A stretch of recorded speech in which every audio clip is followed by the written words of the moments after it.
والی ہے، اور پیارے نبی صلی اللہ علیہ وسلم اور تمام انبیاء علیہ السلام پر بے شمار درود و سلام ہو، اور بالخصوص ہمارے نبی جناب محمد رسول اللہ صلی اللہ علیہ وسلم پر درود و سلام، جنہوں نے ہمارے لیے دین کو آسان بنایا اور اسے اللہ رب العالمین کی کتاب کو اپنی زبان اور حدیث مبارکہ کے ذریعے سمجھایا۔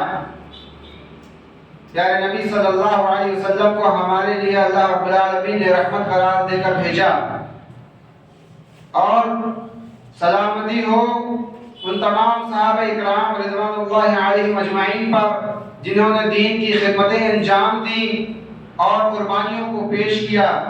اللہ رب العالمین ان سے راضی ہوا اور وہ اللہ سے راضی ہوئے۔ حمد و ثناء کے بعد آج کے اس خطبہ جمعہ کے موضوع کی طرف ہمیں گامزن ہونا ہے کہ اللہ رب العالمین نے جو دین ہمیں دیا، پیارے نبی محمد صلی اللہ علیہ وسلم کی جو تعلیمات ہمارے پاس آئی ہیں، ہم ان کا جائزہ لیں، ہم اپنا محاسبہ کریں، ہم ان تعلیمات پر کتنا عمل ہو رہے ہیں، اور ہمارے معاشرے میں اس کی دعوت، اس کی نشر، اس کی اشاعت، اس کی تنفیذ کس قدر ہمارے اوپر ذمہ داری ہے اور کس قدر ہم اس پر قائم ہیں۔ اللہ رب العالمین سے دعا ہے کہ ان تمام باتوں کو ہمیں سمجھنے، سننے اور اس پر عمل کرنے کی توفیق عنایت فرمائے، آمین یا رب العالمین۔ آج کے اس خطبہ جمعہ میں ہم سماعت کریں گے اصلاح معاشرہ اور ہمارے نوجوانوں کی ذمہ داری۔ محترم سامعین کرام، یہ تو بات واضح ہے کہ اللہ رب العالمین نے جو دین دیا ہے ایک ذمہ داری کے تحت دیا ہے، ایک یہ امانت ہے جسے ہمیں خود اختیار کرنا ہے اور اپنی اصلاح کرنی ہے، اس پر عمل کرنا ہے، اور ایک ذمہ داری یہ ہے کہ ہم اس دین کو اپنے ساتھ ساتھ، اس خیر کو اپنے ساتھ ساتھ، اس نفع کو، اس بھلائی کو اپنے ساتھ ساتھ اوروں تک پہنچانا ہے۔ یہ ذمہ داری ہمیں کیسے معلوم ہوتی ہے؟ اللہ رب العالمین نے قرآن مجید میں ارشاد فرمایا کنتم خیر امۃ اخرجت للناس تأمرون بالمعروف وتنہون عن المنکر وتؤمنون باللہ۔ اللہ رب العالمین نے اس بات کا احساس دلایا کہ اے لوگو، اے وہ جو تم میں سے ایک جماعت ایسی ہونی چاہیے جو خیر کی طرف بلائے، تم ایک بہترین امت ہو اور بہترین جماعت ہو، کیونکہ تم بھلائی کا حکم دیتی ہو، برائی سے باز رکھتی ہو، اور اللہ و یوم آخر پر ایمان رکھنے والی ہو۔ تو یہ ذمہ داری ہے ہمارے اوپر، اور ہم اس ذمہ داری کو کیسے انجام دے رہے ہیں یہ ہمیں اپنا محاسبہ کرنے سے معلوم ہوگا۔ اللہ رب العالمین نے اس دین کو جس قدر پیارے نبی صلی اللہ علیہ وسلم کے پاس پیش فرمایا، تو پیارے نبی صلی اللہ علیہ وسلم نے فرمایا الدین النصیحہ، اس دین کو سمجھنا ہے تو ایسے سمجھو کہ یہ دین خیر خواہی ہے، اپنی ذات کے لیے، اپنے آس پڑوس کے لیے، اپنے گھر والوں کے لیے مکمل بھلائی ہے، کسی کو نفع پہنچانا مکمل اس دین کی ذمہ داری ہے اور اس دین کے ماننے والوں کی ذمہ داری ہے۔ اس لیے ہمیں ہمارے پیارے نبی صلی اللہ علیہ وسلم نے فرمایا دین یسر، دین آسان ہے، مشکل نہ سمجھو، یسرو، آسان راستہ بناؤ، مشکل نہ کرو، یسرو، اور اس کو آسان کرو، ولا تنفرو، منافرت، نفرتیں، بغض، کینہ، عداوتیں، جو بھی چیزیں دوری اختیار کر دینے والی ہیں اس سے دور رہو، وبشرو، بشارتیں دیا کرو، خوشخبریاں دیا کرو، اچھی بات کہا کرو۔ اللہ رب العالمین نے قرآن مجید میں فرمایا وَقُولُوا قَوْلًا مَعْرُوفًا، جب کہو تو بھلی بات کہو، وَقُولُوا قَوْلًا سَدِيدًا، اور جب کہو تو اچھی بات کہو۔ اور پیارے نبی صلی اللہ علیہ وسلم کی بھی یہی تعلیم ہے کہ جب ہم بات کریں فَلْيَقُلْ خَيْرًا، تم میں سے جب کوئی بات کرنا چاہیے فَلْيَقُلْ خَيْرًا أَوْ لِيَصْمُتْ کہ کہیں تو بھلی بات کہے ورنہ وہ چپ رہے۔ معلوم یہ ہوا کہ اس دین کا مقصد کیا ہے؟ ہماری زبان سے خیر نکلے، ہمارے عمل سے خیر نکلے، ہمارا جو عقیدہ ہو وہ خیر اور نفع اور صالح ہونا چاہیے، اصلاح کا امیدوار ہونا چاہیے کہ ہم اپنے دل میں پاک صاف شفاف نیت اور ارادہ رکھنے والے ہوں، چاہے وہ دل سے ہو اور چاہے وہ عمل سے ہو، دونوں چیزیں صاف اور ستھری شفاف ہونی چاہیے۔ کوئی اس طرح کا ملاوٹ نہیں ہونا چاہیے جس میں وہ شیطان کی روش اختیار کرتا ہو۔ اور اللہ رب العالمین نے قرآن مجید میں فرمایا یا ایھا الذین آمنوا ادخلوا فی السلم کافہ ولا تتبعوا خطوات الشیطان، دین میں پورے آ جاؤ، دین میں پورے داخل ہو جاؤ، آدھا ادھر آدھا ادھر مت کرو۔ یہ یہودیوں کا عمل ہے کہ جس بات کا من چاہتا اس پر عمل کر لیتے، اور جس بات کو وہ گریز کرتے ناپسند کرتے اس سے وہ باز رہتے۔ یہ یہودیوں کا طریقہ رہا ہے، ہمارا شیوہ نہیں ہونا چاہیے، یہ ہماری ذمہ داریوں میں سے نہیں ہے۔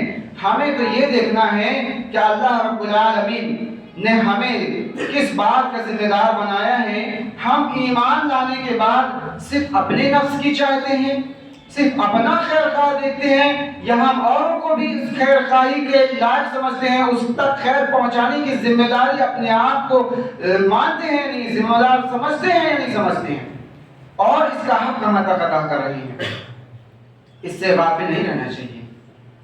یہ غفلت ہماری بہت بڑی غفلت ہو سکتی ہے، چونکہ اللہ رب العالمین نے جس بات کا اعلان فرمایا ہے وہ ایسا نہیں ہے کہ بعض اس میں آ جائیں گے اور بعض چھوٹ جائیں گے۔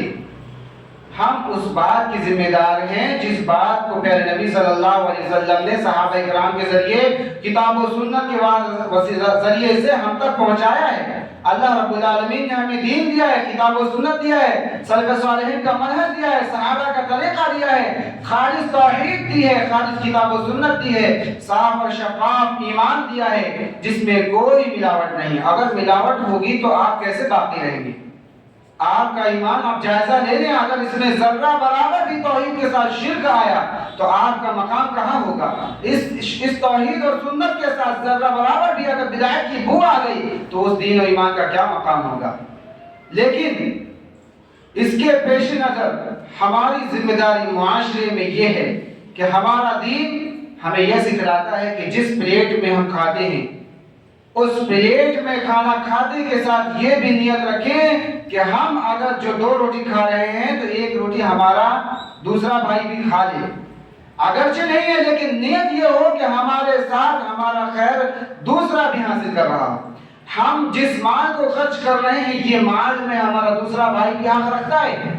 کیا اس بات کی تعلیم نہیں ہے کہ جب انصاروں نے اپنے دروازوں کو کھول دیا، مہاجرین مکہ سے سفر کرتے ہوئے تہتی لہکتی ہوئی میدانوں اور ریگستانوں کو پار کرتے ہوئے پیارے نبی صلی اللہ علیہ وسلم کے شہر مدینہ میں داخل ہوئے تو انصاروں نے اپنے گھروں کو، اپنے کھیت کھلیانوں کو، اپنے بازاروں کو، اپنے مال کو، اپنے اولاد کو سب کچھ کھول کے رکھ دیا۔ کس کے لیے؟ اپنے بھائی کے لیے، وہ جن سے کوئی تعلق اس سے پہلے نہیں تھا، جس کو وہ جانتے نہیں تھے، جس کو وہ پہچانتے نہیں تھے، لیکن اس ایمان کی بدولت، اللہ کے حکم کی بدولت، رسول اللہ کی تعلیم کی بدولت انہوں نے اپنے گھر کے خزانے کھول دیے، اپنے گھر کے دروازے کھول دیجئے کہ آئیے، آج سے یہ مکان کا حصہ آپ کا ہے، میرے گھر کی یہ اخراجات اور یہ تجارت میں یہ شراکت داری آپ کی ہے، اور میرے گھر میں میرے پاس 4 بیویاں تھیں یا 3 ہیں، تو اس سے میں اس کو آپ کو جس کو پسند ہے میں طلاق دیتا ہوں، آپ نکاح کر لیجیے۔ یہ اخوت اور رواداری کا جذبہ ہمارے نوجوانوں کے دلوں میں آنا چاہیے تاکہ ہم اپنے دل میں جو جگہ رکھیں گے اس سے کتاب و سنت کے نشر و اشاعت کا ہونا بہت آسان اور بہت یہی ذریعہ اہم طریقہ راستہ ہے کہ پیارے نبی صلی اللہ علیہ وسلم نے سب سے پہلے جو راستہ اور طریقہ اختیار کیا وہ احسان کا تھا۔ سب سے پہلے جو طریقہ اختیار کیا وہ احسان کا تھا۔ آپ تو پہلے اپنی بات کریں گے اور لوگوں سے اپنے مقصد کو پیش کریں گے اور اصلاح خود بھی نہیں ہوگی، ہماری گریبان میں وہ جھانکے گا، ہم اس کی گریبان میں جھانکیں گے، اس طرح سے سماج اور معاشرہ قائم نہیں ہوتا ہے۔ اس طرح سے خیر امت کا کوئی کام نہیں ہو سکتا ہے. ہم ایک دوسرے کی بھلائی کو نہیں دیکھ سکتے. بھلائی جو چھپی ہوگی، جو اللہ خیر اجتماعیت میں رکھ کر حاصل نہیں ہو سکتی ہے، کیونکہ شیطان ہماری صفوں میں داخل ہوتا ہے، ہمیں وسوسے دیتا ہے، ہمیں توڑنے کی کوشش کرتا ہے، اور وہ چاہتا ہے کہ انتشار ہو، کلفشار ہو، ہم دوریوں میں چلے جائیں، ہم ٹوٹ جائیں. ہمارے دل میں نفرت اس وجہ سے عداوت دل کو مکمل میلا کرنے کی کوشش کرتا ہے. کیا صحابہ کرام نے نہیں دیکھا کہ کلمے کی بنیاد پر اگر ملک شام سے بھی کوئی آتا ہے تو اسے اپنے گھر کا مہمان رکھتے تھے؟ کلمے کی بنیاد پر فلسطین سے کوئی آتا ہے تو عرب و عجم کے کسی بھی حصے میں جاتا تھا تو اس کو مہمان نوازی کا موقع دیا جاتا تھا. کیا ایسا نہیں ہے؟ ہم یہ نہیں کہتے کہ آج اس پرفتن دور میں، جبکہ میں نے فتنوں کے اوپر ظاہر طور پر کھلے طور پر اس بات کی وضاحت کر دی ہے، لیکن اس کے باوجود جو تنگ نظری آ چکی ہے، دلوں میں سخاوت قلبی کا جو مادہ پیدا ہو چکا ہے، یہ بہت بڑے خسارے کی علامت ہے. یہ ہمیں اس بات پر متنبہ کرتا ہے کہ آگے مستقبل کبھی روشن و تابناک نہیں ہو سکتا. کامیابی اور کامرانی کی جو منزلوں تک لے جانے والی سیڑھیاں وہ ہم خود توڑ رہے ہیں، وہ راستے، وہ گفا ہم خود بند کر رہے ہیں، جس میں اللہ تعالیٰ نے ہمارے لیے خزانے اور کامیابی و کامرانی کی کنجیاں رکھی ہوئی ہیں. ہم ان کنجیوں کی بات کر رہے ہیں. اچھا یہ دیکھیے، اس زمانے میں صحابہ کرام جس میں کوئی ڈیولپمنٹ، کوئی انکشافات اور کوئی جدید ٹیکنالوجیاں نہیں تھی، انہوں نے اس بدوؤں کے حال سے نکل کر جبکہ وہ چلایا کرتے تھے، کیا انہوں نے صحیح معاشرہ قائم نہیں کیا؟ کیا ہمارے لیے یہ مثال نہیں ہو سکتی کہ صحابہ کرام جس وقت وہ شفا جرف نہار، اللہ تعالیٰ قرآن مجید میں فرماتا ہے کہ اللہ کا احسان مانو کہ تم اس حال میں تھے کہ عداوت کے بدولت ایک دوسرے سے لڑتے رہتے تھے، جھگڑتے رہتے تھے، اور شفا جرف نہار جہنم کے گڑھے کے یوں کنارے تھے کہ ایک قدم کے نیچے تم موت سے نکلے کہ جہنم میں جاتے. لیکن اللہ تعالیٰ نے تم کو فَأَنْقَذَكُمْ، تم کو بچا لیا. کس بدولت؟ ایمان کی بدولت، اخوت کی بدولت، بھائی چارگی، الفت، محبت کی بدولت، ایک دوسرے کو تھامنے کی بدولت. توڑ دو ایک دوسرے کو. اللہ کے نبی صلی اللہ علیہ وسلم نے کیوں اجتماعیت کو تھامنے اور اس کے ساتھ چلنے کا حکم دیا؟ تاکہ اللہ رب العالمین کی مکمل مدد آ سکے. تنہا نہیں رہنے کا. ہمیں کھانے پینے کی تعلیم بھی دی تو علیحدہ نہیں، ایک ساتھ کھانے پینے کی تعلیم دی. سفر میں جب پیارے نبی صلی اللہ علیہ وسلم نکلتے تو یوں الگ الگ بیٹھے رہتے تو ان سے منع کرتے، بولتے ایک ساتھ ایک راستے کو چھوڑ کر کے اپنے اپنے خیمے بناؤ اور ایک ساتھ کئی انداز میں کھاؤ پیو رہو ٹھہرو پھر سفر کرو. ایک ساتھ سفر کرنے والے مسافروں کی کتنے محافظت کا اور امن و امان کا کتنا اچھا ماحول تھا تو سفر کرتے تھے. کبھی تنہا سفر کرنے والے کے بارے میں پوچھو خوف و خطر کا راستہ. آج بھی اگر کوئی ریگستان میں اپنی گاڑی اور کار میں نکلے تو کیا پھنس نہیں سکتا؟ موت نہیں ہو جاتی؟ ابھی واقعہ ہے ہمارے سامنے، کسی ریگستان میں عرب کے علاقے میں اپنی کار اور گاڑی سے جانے والے شخص کے پاس کھانے پینے کا سامان ختم ہو گیا اور ڈیزل پیٹرول سب ختم ہو گیا اور بھوک پیاس سے مرتے رہے، لیکن وہ جاتے جاتے ایک قلم کاغذ میں اپنا پیغام خط لکھ کے بھیج رکھ دیا اور جب اس گاڑی تک پہنچا گیا تو ہڈی کے ڈھانچے کے اور کار کے ٹین ٹپر کے سوا کچھ نہیں ملا. لیکن سوچئے ہوتا کیا ہے؟ اللہ رب العالمین کے ہاتھ میں ہے امن و امان دینا، سلامتی دینا. ہم کتنے بھی ترقیاں کر جائیں، جب تک ہم کتاب و سنت کے صحیح منانے طریقے پر نہیں نکلیں گے، آئیں گے تو کوئی چیز ساتھ نہیں ہوگی. اور کہنے کا مقصد یہ ہے کہ اجتماعیت میں خیر ہے، اسی میں کامیابی ہے. اور اسی بات کی تعلیم ہمیں دی گئی ہے کہ وَاعْتَصِمُوا بِحَبْلِ اللَّهِ جَمِيعًا، کہ ایک ساتھ اللہ کی رسی کو تھامو. اور وہ رسی کیا ہے؟ الگ الگ تھامنے کو کہا گیا ہے، ایک ساتھ تھامنے کو کہا گیا. مطلب اگر یہ عمل کر رہا ہے سب کو کرنا چاہیے، وہ الگ انڈیویجول نہیں چلے جائیں، وہ سیپریٹ اپنا ایک راستہ نہیں بنا لینا چاہیے، کیونکہ ہماری کتاب ایک ہے، ہم اس کو پڑھیں، ہم اس کو سمجھیں، اس کا جو بھی پیرا ہم ایک ساتھ عمل کر کے دے سکتے ہیں کرنا چاہیے. یہ بتائیے کوئی شخص اپنی زکوٰۃ نکالے گا تو نکالنا تو ہے اس کو، لیکن علیحدہ ہو جائے گا تو دے گا کس کو؟ جائے گا کہاں؟ یہاں بھوکے پیاسے آپ کے بھائی و مسکین یہاں بیٹھے ہو، گھر میں اس کے رشتہ دار ہو، اور وہ دوسرے ملک جائے گا دینے کے لیے، وہ کہاں تلاش کرے گا؟ غیروں کو دے گا اپنے گھر میں چھوڑ کر کے.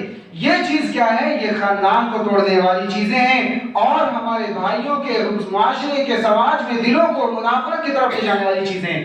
تو مجھے یہ بتائیے کہ کون سا راستہ ہے جو صحیح کی طرف لے جائے گا؟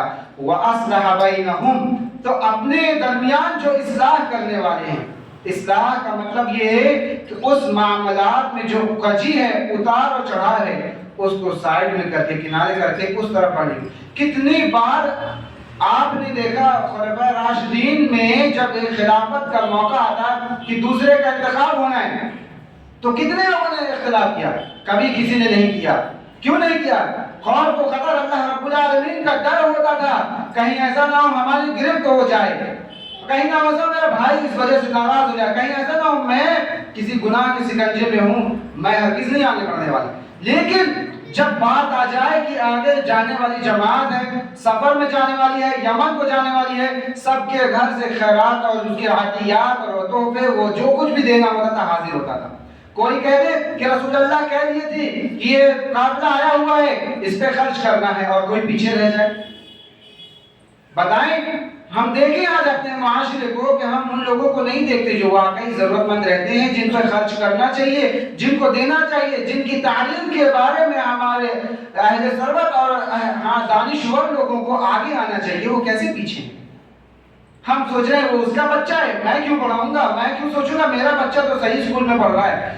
ہم سوچ رہے ہیں ہماری فیملی اچھی لگزری ہے، اس کا بچہ وہ جتنا محنت کمائے گا اس کا مقدر ہے وہ کرے گا۔ یہ جو بگاڑ کا، یہ جو توڑ کا فکر ہے، یہ ہمیں الگ الگ کرتا ہے۔ ہم ایک ساتھ اس لیے جمع ہوتے ہیں، ایک مسجد میں آتے ہیں اور پڑھتے ہیں تاکہ ہم ایک نیا ہدف بنائیں، ایک نیا معاشرہ تشکیل کریں، ایک نئی اسکیم بنائیں جو لوگوں کے لیے خیر امت کو۔ یہ بتائیے کہ جب نیا معاشرہ خلفائے راشدین نے قائم کیا تھا، اللہ رب العالمین نے خلافت کا منصب اور خزانے دیے تھے، اس کے بعد کیا غیروں کے لیے دروازے بند کر دیے تھے؟ کیا خزانہ بیت المال سے یا مسلمانوں کے گھروں سے کھانا غیروں کے لیے بند ہو گیا تھا، یا دوسرے ملک والوں کے لیے بند ہو گیا تھا؟ جو بھی جس بچے کا جہاں کہیں بھی ہوتا تھا، ایمان کی بدولت اس کی رسی، اس کا دل، اس کے ہاتھ ایک دوسرے سے ویسے ہی ملے ہوئے ہوتے تھے۔ اسی لیے اللہ تعالیٰ قرآن مجید میں فرماتا ہے محمد الرسول اللہ والذین معه اشداء علی الکفار رحماء بینہم، اور رحماء بینہم کا آپس میں وہ رحم دل ہیں، اور رحم معاملہ معاشرے میں بیٹھ جائیں تم بہت خدشاری مان، کوئی اس کے ساتھ نہیں جانا چاہتا، اس کے ساتھ نہیں بیٹھنا چاہتا، اسے یہ ہمیں کمزور کرتی ہیں۔ فَتَفْشَلَ وَتَذْهَبَ رِيحُكُمْ، یہ کون کر رہا ہے کہ تمہاری ہوائیں اکھاڑ کے پھینک دے رہا ہے؟ یہ شیطان کر رہا ہے۔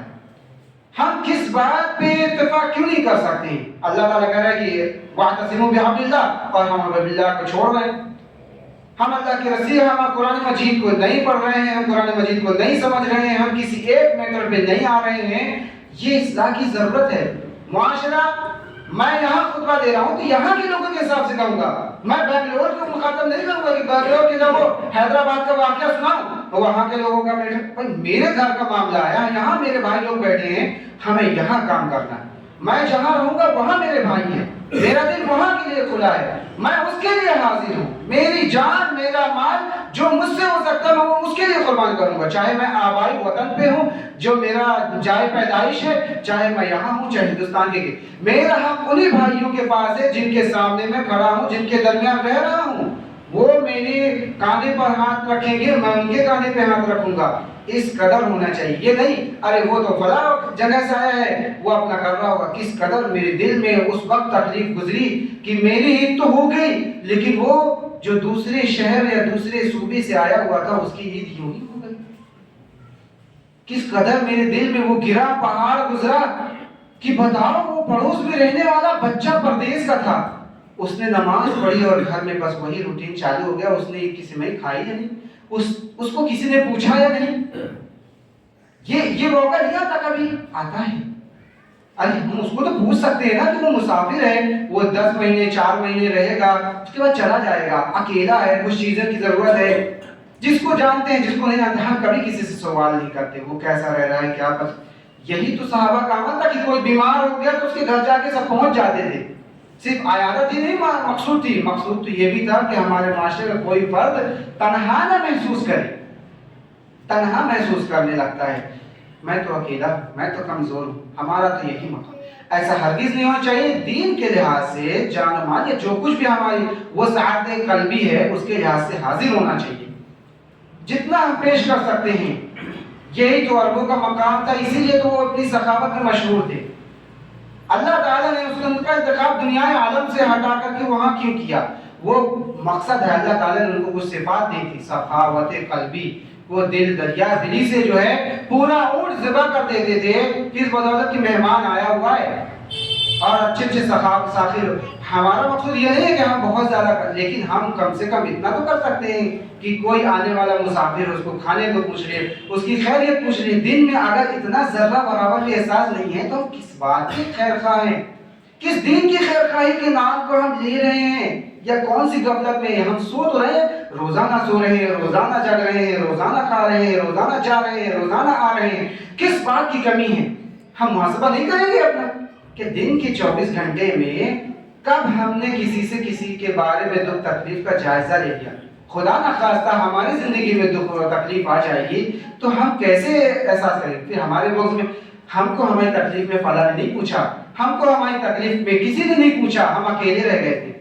تو یہی تو حال سب کا ہے، وہ اپنی تکلیف میں اس کو نہیں پوچھتا، اس کی تکلیف میں اس کو نہیں پوچھتا۔ تو یہ ہمارا اسلام، ہماری تعلیمات ہرگز نہیں ہے۔ جب تک وہ ایک کلمہ گو ہے تو آپ کو نظر آئے کہ وہ بھوکا ہے تو کھلانا ہے، جب تک ایک کلمہ پڑھنے والا ہے اور اس کو آپ دیکھ رہے ہیں کہ تعلیم سے پیچھے ہے تو آپ اپنی مدد کر سکتے ہیں، کریے، اس پر ذمہ داری ہے۔ آپ کی ذمہ داری ہے کہ وہ کسی ناحیت سے پہننے اوڑھنے کھانے میں آپ کے معاشرے میں حق رکھتا ہے، آپ ذمہ دار ہیں۔ آپ سمجھیے، آپ 10 روپے دے رہے ہیں، 100 روپے دے رہے ہیں، اس ذمہ داری کے تحت دے دیے کہ اللہ سے آپ دل میں خالص نیت کرتے رہے کہ میں اللہ کے لیے اس کو دے رہا ہوں، اپنے ہاتھ سے جو دے رہا ہوں، میرے جیب سے جو نکل رہا ہے اللہ کے لیے چلا جا رہا ہے۔ کھڑے تو ہو جائیں، کھڑے تو ہو جائیں، کم سے کم ہاسپٹل چلے جایا کریں، آپ کا کوئی احباب ملے کسی کے ساتھ چلے جایا کریں، اس سے دل نرم ہوتا ہے، اس سے ہم اصلاح معاشرہ کے سوچیں گے۔ ہم دوسروں کو نہ دیکھیں فلاں وہ کر رہا ہے، فلاں یہ کر رہا ہے، ہم کیسے چلائیں گے؟ بہت ساری اسکولیں چل رہی ہیں، کیسے چلے گا؟ اللہ مدد کرنے والا ہے۔ پہلے ہم سوچیں تو، پہلے ہم کرنے کے لیے آئیں تو ہم کیا کرنا چاہتے ہیں؟ ہم اپنی اصلاح نہیں کرنا چاہتے ہیں۔ معاشرے میں جو بھی رسومات ہے، ہم کو تو یہ کانوں میں آواز گزری کہ کسی کے گھر میں کوئی شخص گیا کسی مسئلے کے تعلق سے، اس نے 4 بار کھانا کھا لیا، تو مجھ سے بتا رہا ہے کہ میرے گھر میں 4 بار کھانا کھا لیا اس نے۔ کس قدر میرے کانوں میں وہ گونجی ہوگی، کس قدر گھیرا گزری ہوگی وہ بات کہ کوئی شخص تمہارے اور اپنے آپسی مسئلے کے تحت گھر میں آیا، کھانا کھا لیا، تو دوسرے شخص سے یہ کہہ رہا ہے کہ میرے گھر میں 4 بار کھانا کھایا ہے، اور 2 4 لوگوں کو کھانا کھا لیا۔ اچھی بات ہے نا، اسلام کی تعلیم ہے میرے بھائی، اسلام کی تعلیم ہے۔ اللہ تعالیٰ نے بتایا ہے خیر الاسلام افشوا السلام واطعموا الطعام، کہ بہترین اسلام تو یہ کہ سلام کرو، آپس میں مصافحہ کرو، کھانا پینا کھلاؤ، یہ تو اچھی تعلیم ہے نا، اول تعلیم۔ اس کے بعد فرائض تو ہیں ہی، سب اپنے اپنے فرض کو لے کے چلے گئے، اس کے بعد جڑے گا کون کس سے؟ کھڑے تو ہیں لیکن اس کے باوجود دوریاں ہیں۔ دوریوں کو دیکھو، دوریوں کو ہماری تو مثالیں دی جاتی ہیں غیروں کی زبانوں سے کہ وہ ایک ساتھ، ایک مسجد اور مندر میں فرق کیا ہے کہ وہ ایک ساتھ کھڑے ہوتے ہیں اور یہاں ہم ایک ساتھ نہیں کھڑے ہو سکتے۔ لیکن ہمارے کھڑے ہونے کو آپ کو جائزہ لو کہ ہم تو کھڑے ہیں ایک دوسرے کے بغل میں، لیکن کھڑے ہونے کے باوجود، اس قربت کے باوجود دوریاں تو ہیں، اس کا ہمیں احساس کرنا ہوگا۔ ہم معافی مانگ لیتے ہیں، اس بھری مجلس میں کسی کا دل مجھ سے دکھا ہو تو میں معافی مانگتا ہوں اللہ کو گواہ بنا کر، مجھ سے کوئی گناہ ہوا ہے میں معافی مانگتا ہوں۔ اتنا کلیجہ رکھنا چاہیے کہ ہم جھک جائیں گے اس غلطی کی بنیاد پر کہ قیامت میں پکڑا جائے، پھر کیا معافی کام آئے گی؟ پھر کیا توبہ کام آئے گا؟ پھر کیا اصلاح کرو گے؟ ہم ایک دوسرے کو جوڑنے کے لیے تھوڑا سا جھکیں، اپنا جھکاؤ بنائیں ایمان کی بدولت۔ صحابہ کرام جھک جایا کرتے تھے، روتے تھے، گڑگڑاتے تھے، مل جاتے تھے آپس میں، اور نہیں معاملات بنتے ہیں جیسے کہ زینب بنت جحش اور زید رضی اللہ تعالیٰ کا نہیں بنا تو علیحدہ ہو جانا ہے۔ لیکن کوئی چیز ایسا شیطان ہمیں شائبہ نہ دے کہ ہم ایک دوسرے کی کاٹ کرتے رہیں اور ہم کو شیطان شیعوں کے جیسے وسوسے دے اور اس کی کچوکے میں آ گئے۔ کیا ہوا؟ دین سے کیسے نکلے ہو؟ اسی بدولت نکلی۔ کیوں؟ وسوسے کے شکار ہوئے اور اپنی راہ نکال لی اور پتہ نہیں چلا۔ پتہ کس کو چلا؟ ہم کو۔ کیوں؟ کیونکہ ہم نے کتاب و سنت کو پکڑا تو پتہ چلا کہ شیطان کے وسوسے میں شیعہ آیا اور کیسے نکل گیا، مکھی کی طرح نکال کے پھینک دیا اللہ تعالیٰ نے، پوری دنیا سے الگ ہے وہ۔ تو ہم کو نہ نکال دیا اللہ تعالیٰ اور قیامت میں پتہ چلے گا، یہاں نہیں پتہ چلے گا۔ جب ہم کو نکالا جائے گا نا تو ہم کو یہاں نہیں وہاں پتہ چلے گا، اور جب تک کچھ نہیں کر سکتے۔ تو ہمیں اپنے اصلاح یہاں کرنی ہے، یہی طائب و خاصر ہونا ہے، ایک دوسرے کو ملانا ہے، ملنا ہے، جتنا ہو سکتا ہے کرنا ہے تو بڑی بات، ورنہ خاموش رہنا ہے۔ وآخر دعوانا الحمدللہ رب العالمین۔ اللہ رب العالمین سے دعا کروں کہ ان باتوں پر مجھے عمل کرنے کی توفیق دے، اور میرے معاشرے میں رہنے والے بھائیوں کو توفیق دے کہ ہم ایک دوسرے سے کس طرح جڑیں، کس طرح خیال رکھیں، اور ہم محبت اور اخوت کے ساتھ نئے معاشرے کے ساتھ ترقی کی راہیں کیسے حاصل کریں۔ اللہ ہمارے لیے راستے آسان فرمائے، ہمیں ایک دوسرے کی مدد کرنے کی توفیق عنایت فرمائے۔ سب کچھ معلوم ہے کتاب و سنت، ہمیں اس پر عمل کرنے کی توفیق دے، ہمیں اپنی اصلاح کی توفیق دے، ہمیں اپنے توبہ کرنے کی توفیق دے۔ ہم توبہ کرتے ہیں، ہماری مغفرت فرما اللہ رب العالمین۔ ہم میں سے جو بیمار ہیں ان کی شفاء کامل عاجل عطا فرما، اور جو مرحومین ہیں، جو گزر گئے ہیں، موحدین ہیں، ان کی مغفرت فرما، اور ہمیں سیدھے راستے پر قائم رکھ۔ جب تک دنیا میں رکھ، ایمان اور اسلام پر قائم رکھ، جب موت دے تو ایمان پر دے۔ وصلی اللہ علی نبینا محمد وعلی آلہ وصحبہ اجمعین۔ السلام علیکم ورحمۃ اللہ۔